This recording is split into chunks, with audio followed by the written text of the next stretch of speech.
Bienvenue dans ce nouvel épisode des Apéros Partage, le rendez-vous qui vous invite à plonger dans des conversations enrichissantes autour d'un verre. Je m'appelle Alexandra et je suis ravie de vous accueillir pour un nouveau moment convivial où les idées se mêlent et les horizons s'élargissent. Imaginez-vous confortablement installé dans un fauteuil, un verre à la main, prêt à embarquer pour un voyage intellectuel et émotionnel en compagnie d'Orlan et Eric, fondateurs de l'École de Soi, une association qui a pour but de partager les expériences et compréhensions de vie de chacun. Bonjour! Bonjour Alexandra, bonjour tout le monde. Bonjour à tous. Aujourd'hui, on est ensemble pour parler de l'inconscient. Un petit Vaste sujet, tout petit, tout petit, minuscule. En une Comme demi-heure. l'inconscient, tout minuscule. tout minuscule. Ouais. Alors, Est-ce que tu as une citation? j'en ai deux. Ah, Je cool. sais pas laquelle. Oh, celle-là. Allez. Peu importe ce que pense consciemment l'individu, son inconscient a une vision du monde qui lui est propre. C'est Jung qui a dit Bah ça. ouais, Forcément. forcément. En fait, quand j'ai dit oui, on va en parler une demi-heure, l'inconscient, parce que Jung, il a juste passé 40 ans. Mais nous, on va vous expliquer en 20 minutes. Oui, c'est ça, c'est qu'importe ce que ça raconte, il y a un conscient, un inconscient, il y a une gauche, il y a une droite, il y a de l'absolu, il y a du relatif, on est dans un monde duel. Donc il y a toujours les deux qui fonctionnent ensemble. Quand il y a quelque chose qui monte en conscience, il y a quelque chose qui descend dans l'inconscient et inversement. Donc Elle oui, dit pas tout dans la première phrase. Hein. oui, pardon. Et en On plus, je a vais dit vite, mais quand même, hein. c'est vrai, je vais trop vite. Voilà. Pour donner un exemple, en conscience, je sais, mon mental raconte que je n'ai pas été reconnue par mes parents. Dans mon inconscient, je peux ne jamais, me mettre en couple. Je peux, faire 15 milliards de choses parce que j'ai une ligne de code suite à cet événement, en conscience. Heu je vais voir un psy parce qu'en conscience, voilà le problème que j'ai. C'est sûr, ça vient de mon père, tu vois? C'est en conscience, c'est ça, mais c'est pas le problème du père. C'est la ligne de code inconsciente par rapport au transfert de l'expérience que j'ai eue avec mon père. Ok, alors, on va juste commencer par qu'est-ce que l'inconscient? Comment vous définissez l'inconscient? Allez, vas-y Eric, c'est pour toi. Non, mais je peux, hein, mais sinon je vais parler, Alors, moi je dirais que l'inconscient, c'est tout ce dont on n'a pas conscience. Trop facile, hein, il faut développer là. On va dire que Et surtout, qu'est-ce que c'est et quel est son rôle? l'inconscient, Hmm. le rôle de l'inconscient, là ça va trop loin. Ok, d'accord. Bon, ben, qu'est-ce que l'inconscient déjà?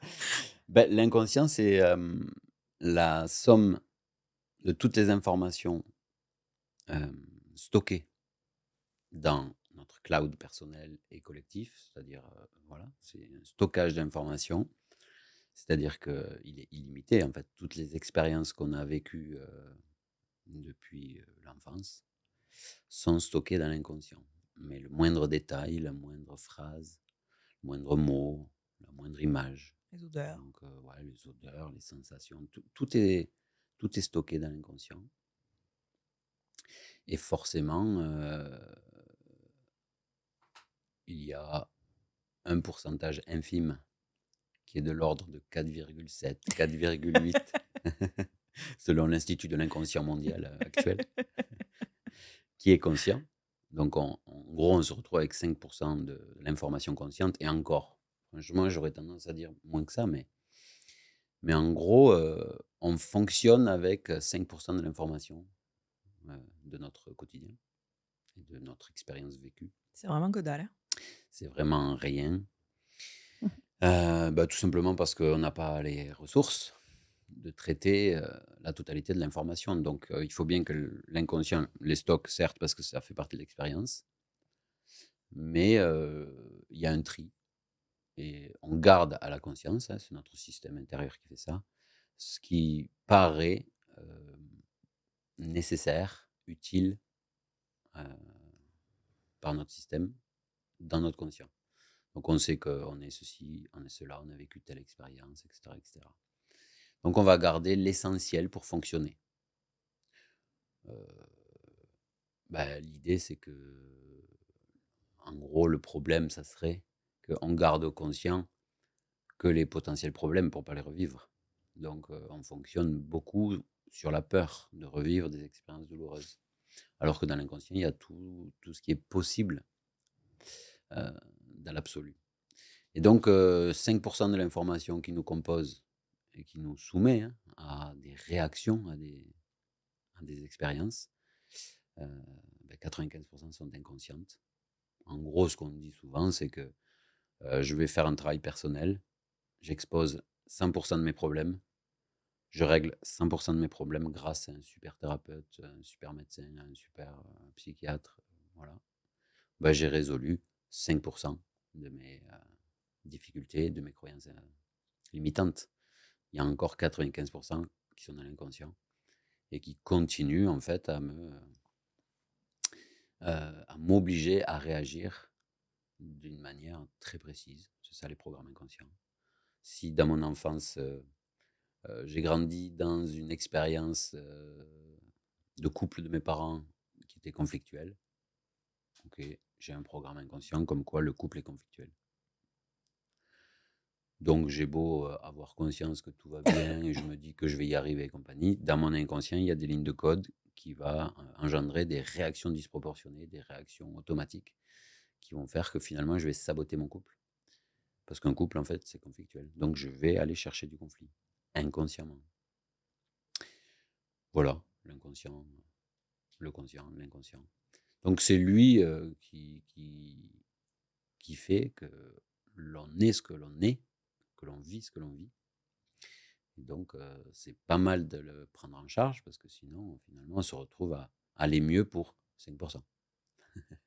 Ce qui est pas grand-chose finalement. Donc quand j'ai conscience de mon problème, j'ai déjà conscience de mon problème. Donc la racine du problème n'est pas là. Elle est dans l'inconscient. Donc c'est ça l'accompagnement et la prise de conscience de la personne quand elle veut aller mieux, c'est aller chercher en fait ce qui se répète pour dénicher les programmes inconscients. Qu'est-ce qui se joue chez moi? Qu'est-ce qui se répète dans toutes ces histoires-là? Alors consciemment, je vais dire, chaque fois que je suis en couple, je vais chercher le conflit. Je le vois. Quelle est la croyance inconsciente qui fait qu'il y a ça? Sûrement qu'un couple, en fait, c'est conflictuel. D'où peut venir cette croyance? Dans 95% des cas, de l'enfance, de ce qu'on a intégré de 0 à 5 ans. Ok. Du coup, comment aller chercher dans son inconscient finalement? Là, Eric vient de donner un exemple qui marche très très bien. C'est-à-dire, si là on prend d'où ça vient, oui, mes parents, je les ai vus en conflit. Et il y a une petite fille peut-être qui est restée coincée à cet endroit-là et qui le croit encore en fait. Donc il faut aller lui expliquer, la rassurer, lui dire que à l'époque elle n'avait pas les ressources, qu'elle comprenait pas. Il y a une introspection et une investigation à faire et en même temps, il y a rien à faire, hein. Je rappelle qu'on est dans un monde duel, mais quand vraiment on a créé le jeu Clairvision, c'était vraiment pour ça. C'est-à-dire qu'à partir On du va en moment parler, ouais. à partir du moment où la vie est très simple, en fait. À partir du moment où je prends une carte, je tire une carte, qu'elle me parle ou qu'elle me parle pas, c'est la même chose que la vie ne perd pas de temps. Donc si tu es tombé dessus, c'est juste que tu devais tomber dessus, tu vois? Pas de lutte avec ça. Et je vais lire la carte avec le programme inconscient et derrière, il y a le mantra. Pour la vie, à partir du moment où c'est vu, puisque à partir du moment où, tu vois, je sais pas, je tire la carte deuil non fait d'une personne, je fais waouh, ça me parle pas, ou tiens, encore cette carte, tu vois. Mais pour la vie, en fait, c'est déjà fait, puisque là, d'un coup, ma tête, elle va dire ah oui, c'est vrai, il y a eu ça. Et puis, oui, c'est vrai, il y a eu ça. Tu vois? Ça va faire Ok, son chemin, en fait. Il y a pas de d'accord. travail à faire. Alors juste parce que tous ceux qui nous écoutent n'ont pas forcément le jeu et savent pas Oui. forcément de quoi on parle. Mmh.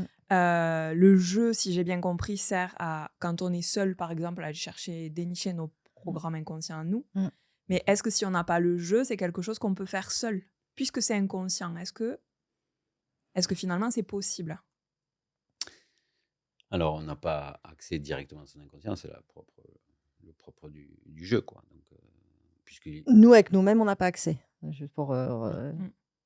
Nous, avec nous-mêmes, on n'a pas accès.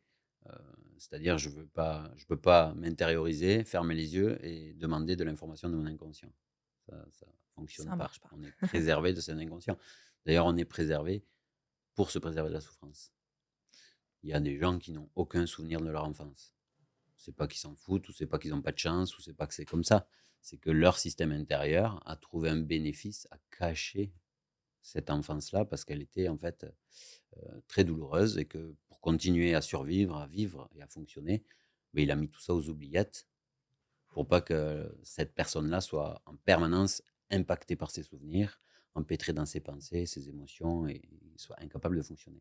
Donc, si c'est parti dans l'inconscient, c'est qu'à un moment donné, c'était la seule solution pour continuer à fonctionner. Donc, on ne peut pas le trouver seul. Donc, seul, on ne peut pas y avoir accès, et à la fois une forme d'investigation, c'est-à-dire d'observation de nos fonctionnements. Alors, ça demande un temps de pause, de calme, de silence, on le disait l'autre jour, mais d'observer ce qui se répète en nous va nous mettre en lumière, en fait, les programmes qu'on subit.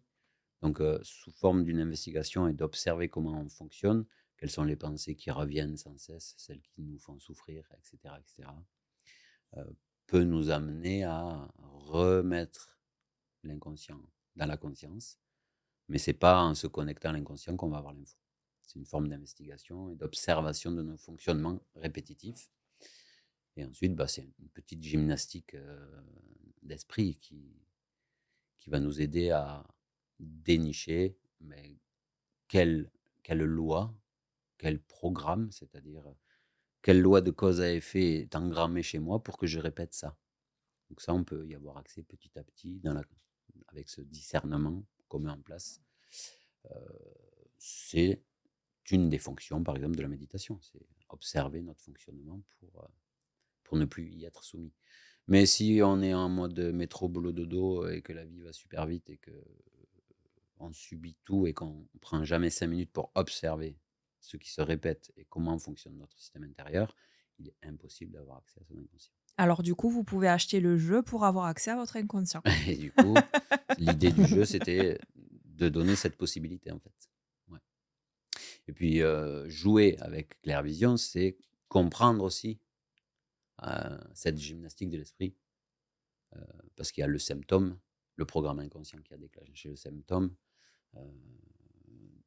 Donc, notre système commence à comprendre que les pensées, ce qu'on croit, ce qui nous fait souffrir, n'est que le résultat, en fait, d'un programme inconscient la plupart du temps, qui est le résultat bête et méchant d'une expérience. Je vis dans un environnement conflictuel dans mon enfance. Père, mère se jettent des assiettes à la figure toutes les 5 minutes. Loi de cause à effet, un couple, c'est conflictuel. Donc ça, c'est un programme inconscient que j'ai. Peut-être que j'avais jamais pris 5 minutes pour observer que chez moi, il y avait cette loi à l'intérieur qui fait que je réagis toujours d'une manière bizarre, disproportionnée ou répétitive dans mon propre couple. Et si je ne vais pas mettre en conscience ce programme, j'y suis totalement soumis. Alors du coup, est-ce que le mettre en conscience, ça suffit? Une fois que ça y est, je l'ai vu, ce programme, ah ok, ça fonctionne, je fonctionne comme ça parce que j'ai été exposée à des conflits permanents, machin. C'est terminé? En vrai, oui. Dans l'absolu, oui. À partir du moment où c'est vu, c'est vu. Et dans le relatif, il faut. Il y a une marche, en fait, pour apprendre à se détacher de l'ego, à celle qui part de moi, à celle qui a vécu ça. C'est-à-dire d'être d'accord pour que encore aujourd'hui, elle ait peur du conflit. Là, sinon, on va vouloir s'en débarrasser. Mais en fait, tu vois, si d'un seul coup, j'arrive et dans mon couple, il y a du conflit, ou il y en a pas, parce que j'ai trouvé quelqu'un qui allait toujours fuir le conflit, ça prend les 2 formes, hein. Ou alors ça va toujours râler pour me le faire revivre d'une façon ou d'une autre. Hem, la petite marche, c'est, en fait, pour être d'accord pour que ça continue encore de s'activer. Et «Ah bah tiens, là je vois le conflit, du coup mon corps, il fige parce qu'il le supporte pas, donc je vais le fuir». Et l'idée, c'est être d'accord avec cette part de moi qui le fuit encore. Parce que elle a tellement eu peur petite, elle n'a pas toutes ses ressources, tu vois. C'est-à-dire que je suis pas en train de lutter contre elle, en train de dire je dois m'en débarrasser. Je vais lui mettre beaucoup d'amour en disant, bah, tu vois, là, il y a un conflit. C'est pas à cause de toi, mais en fait, pour moi, ça, c'est compliqué. Tu vois, ça va commencer à être vu, donc ça va être parlé, ça va être nommé, et ça peut même être exposé au monde. C'est-à-dire, demain, il y a du conflit, c'est waouh, c'est pas là, il y a une part de moi qui l'a vraiment vécu et j'y arrive pas. Pour l'instant, j'y arrive pas. Tu vois, juste ça, en fait. C'est-à-dire que là, je suis en train de prendre soin de celle qui a vécu ça et je suis en train de dire: «Bah oui, je dysfonctionne, ça fait ça». Tu vois? Je suis pas en train de moi, j'ai toujours l'image d'une petite fille qui a 4 ans et qui est collée à moi et qui a le droit, encore aujourd'hui, d'avoir peur, tu vois? Donc je vais la rassurer comme je rassurerais un enfant en me disant: «Bah, c'est normal, bah, regardez là, oh, vous allez pas l'engueuler la petite de 4 ans. Elle a peur, c'est normal, qu'est-ce que je peux faire pour toi? Tu veux un câlin?» Tu vois? Il y a un tips, enfin un tips. Il y a et en même temps, ça peut une fois que c'est vu, hein. Il y a des personnes, ils l'ont vu, c'est terminé, quoi. Et si ça revient, c'est parce que j'ai un petit doute à l'intérieur de moi, donc la vie va me faire rejouer le doute. Donc c'est toujours très bien fait. En tout cas, il y a jamais d'erreur. Excuse-moi, je suis Eh perturbée par le petit être oui, qui grimpe partout derrière toi. elle grandit. C'est rigolo, en vidéo, on va la voir grandir. Du coup, Arlan, est-ce que tu as une anecdote personnelle ou issue de tes accompagnements qui illustre le pouvoir de ces programmes inconscients? Un truc qui t'a marqué Ouais, celui qui me vient, donc s'il me vient, c'est pas pour rien, une rencontre que j'avais fait, du coup, c'est avec quelqu'un de l'étranger comme ça, hem et je vais modifier un peu, mais Oui, c'était, cette personne venait me voir parce qu'elle ne parlait plus à ses 2 filles et elle, venait me voir parce qu'elle était très en colère après elle et elle les voyait plus depuis 3 ans, voilà. Et du coup, je lui ai demandé, ce qui s'était passé il y a 3 ans, enfin voilà. On a fait de l'investigation et en fait, cette personne-là avait perdu déjà un enfant. Elle avait enterré un fils à 20 ans, hein, et donc ça a créé en fait un programme inconscient: aimer égale souffrir. Donc ça a tout mis en place derrière. Cette personne-là, inconsciemment, a tout mis en place derrière pour ne plus jamais parler à ses 2 autres enfants et ses petits-enfants. Ça, c'est un des plus gros programmes inconscients, parce que derrière, il y avait la peur de potentiellement les les perdre et du perdre coup de souffrir. et de ressouffrir. D'accord. Donc le système, pour se protéger, s'est éloigné, a tout mis en place, en fait, l'idée de, je vais m'engueuler avec eux, je vais titiller sur des choses alors que c'était plus fort qu'elle, hein. Et ça, c'est ce qu'on a c'est on va chercher le bénéfice caché. Quel est le bénéfice à ne plus parler à ses enfants? Hein, on va le prendre à l'envers. Quel est le bénéfice? Grâce à ça, qu'est-ce que cette personne-là, ça lui permet quoi? Ça lui permet de plus les voir. Si ça lui permet de plus les voir, c'est qu'elle a un bénéfice à pas les voir, tu vois? C'est ça l'investigation, en fait, pour aller dénicher le programme inconscient. Et une fois que ça a été vu et qu'elle a accueilli la part d'elle qui avait très peur de ressouffrir et qu'elle a été d'accord avec ça, elle a fait son investigation avec sa propre douleur. Aujourd'hui, enfin, en tout cas, quelques mois après, elle m'a appelée pour me dire qu'elle reparlait à ses enfants, c'est pour ça que c'est un des plus beaux parce que, voilà, Mmh. elle reparle à ses enfants, elle revoit ses petits-enfants parce que ça a lâché l'idée que, elle était d'accord pour, avoir encore de la douleur parce que c'était, mieux que de ne plus les voir. Enfin, ça, c'est Mmh. l'investigation, mais ça, c'est un des programmes inconscients les plus, enfin, c'est celui qui me vient aujourd'hui, donc Ouais. il y en a tellement, Bah oui, c'est clair. mais celui-là, il est tellement, beau dans la forme, enfin, je le trouve incroyable, quoi. Merci pour cet exemple. Eric, tu as écrit dans ton livre l'intuition est le pont entre l'inconscient et le conscient, entre le monde relatif et le monde absolu, entre ce que je souhaite et ce que je manifeste. Ah, oui, je te cite, hein. Ouais, Alors, ça fait quoi? ben écoute, rien, mais Alors déjà, qu'est-ce que l'intuition? Et est-ce que ça veut dire qu'en travaillant sur son intuition, on peut ramener l'inconscient au conscient? ouais. Ça veut dire que en fait, la vie elle-même a accès à la totalité de l'inconscient, d'accord? À la totalité de l'information, Oui, mais je suis la vie. hein? Je suis la vie. Mmh. Je suis la vie. Et donc, ce qu'on pourrait appeler l'intuition, c'est un état de conscience ou un état de présence où on s'en remet à la vie. On peut dire à plus grand, à Dieu, à ce qu'on veut, mais on s'en remet à. C'est-à-dire que on est dans un état de présence euh, au-delà de l'ego qui veut essayer de trouver la solution avec ses moyens. L'ego, il a des moyens tellement limités. Donc, il a accès à ces 5% d'informations finalement. Alors que la vie a accès à la totalité. Donc, l'intuition, c'est un état de présence dans lequel on va laisser émerger euh, l'information. Ok, parce que l'information est toujours là. Hein. Tout nous est donné en permanence, en fait, par une parole qu'on entend dans un film, un livre qu'on ouvre au hasard, un objet qui attire notre attention. Partout, c'est toujours très simple. Mais c'est tout le temps analysé et remis en question par l'ego, qui a peur de se tromper, qui a peur d'inventer, qui a peur d'aggraver les choses, qui a peur de perdre le contrôle. Mais tout est donné en permanence par la vie à elle-même. Donc, il n'y a aucun... Finalement, l'accès à l'inconscient est là. Mais il ne passe pas du tout par un raisonnement, en fait. On ne peut pas vouloir avoir accès. Il est là. Soit on le laisse passer parce qu'on est dans un état de présence. On fait confiance à, c'est-à-dire on a oublié, abandonné cette idée que ça devait passer par ma volonté, mon contrôle, mon analyse. Et donc là, il y a un accès direct. Donc, et c'est ce qu'on peut...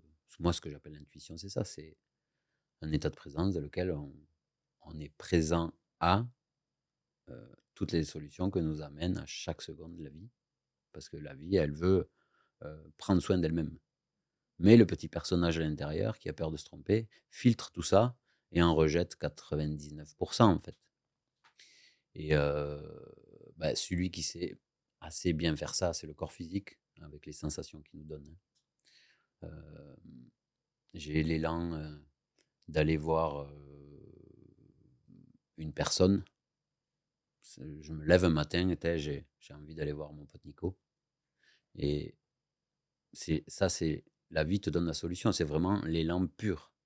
Bien sûr que c'est un grand oui normalement. Mais l'ego, il va dire, oui, mais la dernière fois que tu y es allé, il t'a mal parlé ou tu lui as mal parlé, puis il y a un dossier en cours, et puis en fait, ça va être pourquoi tirer. Lui, il vient jamais. Il ajoute plein d'histoires pour être sûr de ne pas ressouffrir.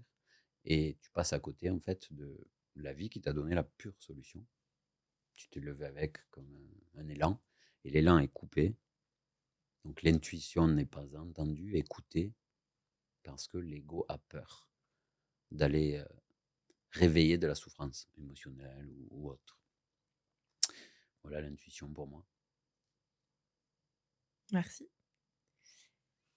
Du coup, je sais pas trop combien de temps il reste, mais peut-être ce serait cool de parler du jeu Ouais, Clairvision si tu veux. que vous avez créé, Pondu. pondu. Donc pour le coup, Clairvision est né de l'intuition. Il y a pas eu il y a eu très peu de filtre mental, de l'ego. Ouais. Ceux qui nous écoutent, on essaiera d'expliquer un petit peu les Donc, cartes. ce jeu, il est venu en 2 temps. Hein. Voilà, la moitié des cartes dans un premier temps, les extensions dans une autre. Mais en gros, c'est des thèmes qui sont apparus intuitivement et on a écrit dessous. En fait, c'est une liste de symptômes, ou enfin un symptôme entre guillemets, c'est soit des émotions, soit des lignes de code de croyance, soit des parties du corps, soit de l'environnement, c'est-à-dire ce qui nous entoure, que ce soit ce qu'on mange, ce qu'on ingurgite, notre environnement. Et on a listé une liste de thèmes. Sur chaque carte, il y a un thème. Sous le thème, il y a le programme inconscient qui a déclenché en fait cette forme de... moi, j'appelle ça le symptôme, mais en fait, en gros, ça peut être beaucoup plus large que ça. Et donc, le programme inconscient dessous. Et en dernier, il y a l'inversion du programme inconscient, qu'on appelle le mantra. Hein. Donc, c'est finalement le programme positif qu'on propose pour remplacer le programme inconscient qui a été limitant. Donc, le fait de, en autonomie, tirer une carte nous permet de remettre en conscience des choses que notre inconscient avait mis aux oubliettes, pour une bonne raison à la base. Mais le fait est, c'est que, par exemple, je vis un truc à l'âge de 4 ans, parce que je suis totalement dépendant de mon père et il me met une énorme condition à l'amour, c'est-à-dire que tu dois être bon à l'école, sinon je t'aime pas, en gros, hein, que ce soit dit clairement ou insidieusement. Je peux traîner cette obligation d'être toujours le meilleur toute ma vie si je n'actualise pas cette information avec ce que je suis maintenant. Maintenant, j'ai des ressources d'adultes. Moi, j'ai pas besoin aujourd'hui que mon père valide si c'est bien ou pas ce que je fais. Ça y est, j'en ai plus besoin. Mais si je le laisse dans l'inconscient, ce truc-là, je continue à être soumis avec cette idée que je dois toujours être le meilleur, quitte à écraser mes potes. Et donc, tirer la carte, ça me ramène ça en conscience et ça me permet d'actualiser cette information avec mes ressources d'adultes d'aujourd'hui. Parce que tant qu'elles sont dans l'inconscient, elles ne sont jamais actualisées. Voilà, en gros, pour moi, comment fonctionne Clairvision. Et après, voilà, c'est un jeu. C'est une quantité d'informations qui nous ramène et qui nous guide, en fait, dans notre introspection personnelle. Voilà. On va au fond de soi pour dénicher notre fonctionnement, pour s'en libérer. Donc, c'est une grande aide à titre personnel et même pour les accompagnants, parce qu'il y a une quantité astronomique d'informations dans ces cartes. Et la vie joue avec ça et peut nous aiguiller avec précision sur ce que l'inconscient de la personne a besoin de mettre en conscience. Ok. J'ai trop envie de tirer une carte du coup. Tu l'as Alors, tiré, hein? Tu l'as Ah non, mais j'ai remise. pris, j'ai pris Au au hasard. pif. Bon, bah, je te Ah, le lis quand même, hein, allez, obligation de tire une contrôle. carte, Alex. allez, je tire une carte, hop, hop, hop. Allez, là. Ma catégorie préférée. C'est quoi ta catégorie préférée? Émotionnelle? Mental, émotionnel. Alors du coup, c'est verbe et communication, là, le bandeau bleu. La blessure de rejet. Je ne sers à rien. Donc, la carte attire ton attention sur un sentiment de rejet que tu pourrais vivre en ce moment ou fréquemment ou pas, en fait. Mhm. Peut-être que ça, c'est censé être déjà un peu conscient pour toi, tu vois. Et le programme inconscient va te montrer potentiellement d'où ça peut venir. Donc, il dit quoi? Je ne sers à rien. Voilà. Donc, comme s'il y avait une ligne de code en toi qui dit que tu ne sers à rien. Donc, ça peut te renvoyer un souvenir de l'enfance ou un sentiment d'avoir été complètement inutile envers tes parents, ta famille, peu importe. Donc, ça va te guider petit à petit, ça va faire un sillon dans l'inconscient et ramener l'information, soit instantanément, là, si tu as le souvenir, le fait de ne servir à rien, la première fois que tu as eu cette sensation de servir à rien. Là, je l'ai pas, mais par contre, j'avais toujours un truc, c'est sors pas de table les mains vides. Hein. Voilà, ça peut suffire, tu sais. Donc, tu l'as. Il n'y a pas de je l'ai pas. Et ça, c'est chouette parce que souvent, parce que le symptôme nous parle fort, notre système va chercher Un truc fort. une racine, tu vois, du programme inconscient forte, alors que pas du tout. La simple fait, en fait, d'être rabâché, tu sors pas les mains à la table vide. En fait, c'est une privation de liberté, un endroit où tu as 4 ans et tu as juste envie d'aller jouer, tu vois. C'est pesant, en fait, pour une petite fille. Et donc, ça nous montre aussi qu'il n'y a pas de loi d'importance entre l'impact que ça a aujourd'hui et finalement la petite expérience, jugée petite expérience dans l'enfance. Donc voilà, la carte, tu la tires, tu vas chercher, oui, ça vient de là, point, c'est tout. Ça suffit en fait. Et c'est vrai qu'on a tendance à chercher des gros dossiers pour des grosses galères. Donc du coup, en me répétant le mantra, en lisant le mantra, c'est suffisant Ouais, pour voilà. guérir, entre guillemets, Oui. cette... Ouais, ça met en conscience et ensuite il y a un processus qui se met en route en fait. C'est potentiellement instantané ou un processus qui peut durer des semaines, des mois, peu importe. En tout cas, ce n'est plus dans ton inconscient. Tu es en train de mesurer qu'à chaque fois qu'on t'a dit ça, quand tu sortais de table, ben, il y a eu un impact, une sensation d'être moins aimé, une pression, une condition à l'amour, etc., etc. Voilà. Merci pour cet exemple, Alexandra. Merci, Est-ce que Alex. vous avez... alors, on pourrait en parler pendant très, très longtemps. Comme tu dis, Jung Bah a mis oui. 40 ans, mais on n'a pas le temps. Non. Du Bah, coup, est-ce qu'il y a quelque chose peut-être que vous voulez rajouter, des questions que, voilà, que peut-être j'ai pas posées? Est-ce qu'il y a... Voilà. Sur l'inconscient. Ouais. Bon, ou sur ce que vous voulez. non, tu as posé les bonnes questions. Après, c'est sûr, c'est très, très vaste et c'est toujours difficile Ah comme si, j'en ai une. exercice à faire ou en une demi-heure ou même faire 15 vidéos là-dessus. Euh,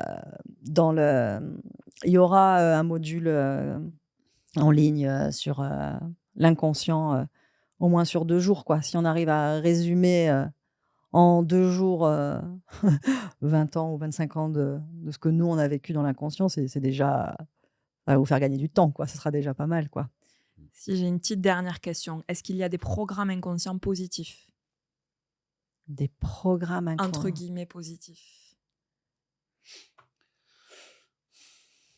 J'ai pas la question, en fait. Ça serait quoi négatif, du coup? Ça, c'est quoi positif? Qu'on doit garder et qui Mais sont parce que, utiles. alors, C'est ça que très tu veux dire? souvent, ouais, voilà, Ah c'est oui, ça, oui, utile. oui. Hein. Oui, par Utile. d'accord, OK. Oui, ils y sont Oui. tous. C'est-à-dire que, tu vois, tout à l'heure, quand il prenait l'exemple avec, j'ai pas de souvenir parce que dans mon inconscient, mon Oui, c'est vrai. système a bloqué. Ça, par exemple, on pourrait dire que c'est, le mental va dire: «C'est pas bien, j'ai pas de souvenir», mais il y a du positif parce que, quand le système récupère un peu les ressources, un peu plus d'adultes, là, il pourra aller voir c'est positif de pas se souvenir, en fait. Parce que ça protège, du coup. Oui. Exactement. Ça Ok. envoie, en fait, toujours le bon dossier au bon moment, tout le temps. Et c'est pour ça que, tu vois, même comme le jeu, ça perd pas de temps, en fait. Tu tires une carte, ça te parle pas, mais pour la vie, c'est vu, elle ne perd pas de temps. Donc, si tu ne pouvais pas voir quelque chose avant, c'est que tu ne pouvais pas le voir avant. Tu sais, c'est la même chose quand tu lis un livre et que tu le relis, tu le relis, tu le relis, tu reprends à chaque fois, ou une vidéo, et tu reprends à chaque fois une nouvelle info. Nous, on nous dit souvent: «On écoute, vos vidéos, je comprenais rien la première fois, et aujourd'hui, c'est limpide». Mhm. Pourtant, ils l'ont vu 10 fois parce que, voilà, la conscience évolue. Le programme inconscient qui disait, «Je peux pas regarder une fille blonde», tu vois? Celui-là, déjà, il pouvait pas me regarder, tu vois? Enfin, il pouvait pas regarder la vidéo, et puis ça passe, tu vois? Et tout, et petit à petit, ça apprend à chaque endroit, à chaque instant, donc il y a que du positif et du négatif. Il y a les 2. Du coup, le positif, ça serait le fonctionnement de l'inconscient qui est là pour nous préserver des blessures, tout ce De qui la peut souffrance. déclencher de la souffrance. Et à la fois, dans l'absolu, un programme conscient ou inconscient, une loi de cause à effet, une certitude, dans l'absolu, c'est pas positif. C'est forcément limitant. Même positif, tu vois. Un positif entraîne le négatif, un négatif entraîne le positif. Mais dans l'absolu, en fait, quand il y a si on va loin, c'est-à-dire dans un état d'être, dans la confiance, il n'y a plus de programme. Il n'y a que des nouvelles expériences. Il y a une expérience du moment présent où on n'a pas besoin de croyances, en fait. Les croyances, on les attrape du passé et on le projette dans le futur. Dans l'instant présent, il n'y a pas besoin de croyances, il n'y a pas besoin de programme. Donc un programme est forcément limitant, même positif. Parce qu'à un moment donné, il est positif dans un état de souffrance, il te libère d'un état de souffrance. Tu vois, si j'ai peur je suis pas bien en ce moment, j'ai la croyance que ça ira mieux dans 15 jours, tu vois. Mais quand tu es dans 15 jours, cette croyance de dans 15 jours est forcément limitante parce que tu repousses toujours ton moment présent ailleurs et tu n'es jamais là. Donc, un programme par essence, ça sert à rien. Il n'y a pas de positif. Il n'y a pas de négatif non plus, mais voilà. Tant qu'on est identifié à l'histoire, on y est soumis. Merci. Merci à Avec tous les plaisir, deux. Alexandra. Merci à tous. N'hésitez pas, si vous avez d'autres questions sur l'inconscient, à les mettre en commentaire. Donc, merci de nous suivre. Si ce n'est pas encore le cas, n'hésitez pas à vous abonner sur tous les réseaux sociaux. Vous pouvez retrouver toutes les infos, notamment retrouver le jeu également sur le site www.écoledesoi.com. Je crois que j'ai dit un W en trop, mais c'est pas grave, hein. Vous saurez trouver. Il en faut 7. Les apéros partage sont disponibles sur Spotify et YouTube. Et à très bientôt pour un nouvel apéro partage. Merci à tout le monde. Merci, À Alex. bientôt. Merci Alex.